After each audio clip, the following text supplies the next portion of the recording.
ধর্মের নামে বিভ্রান্তি ছড়িয়ে একটি গোষ্ঠী জাতীয় নির্বাচনকে বিতর্কিত করার ষড়যন্ত্র করছে, এমনটাই বলেছেন বিএনপির সিনিয়র যুগ্ম মহাসচিব রুহুল কবির রিজভী। আজ বিএনপি চেয়ারপারসন খালেদা জিয়ার ছোট ছেলে আরাফাত রহমানের ৫৬তম জন্মবার্ষিকীতে বনানী কবরস্থানে শ্রদ্ধা নিবেদন শেষে এ কথা বলেন তিনি। এ সময় তিনি অভিযোগ করেন, শেখ হাসিনার পৈশাচিকতার শিকার হয়েছিলেন আরাফাত রহমান।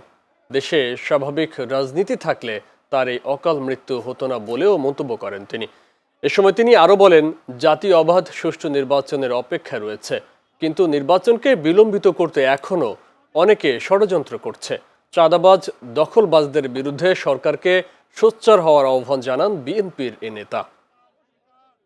পরাজিত আওয়ামী ফ্যাসিবাদ তারা বসে নেই, তারা পার্শ্ববর্তী দেশে পালিয়ে গেছে বটে, কিন্তু তাদের কালো টাকা আর অবৈধ অস্ত্র নানাভাবেই তারা কাজ করছে।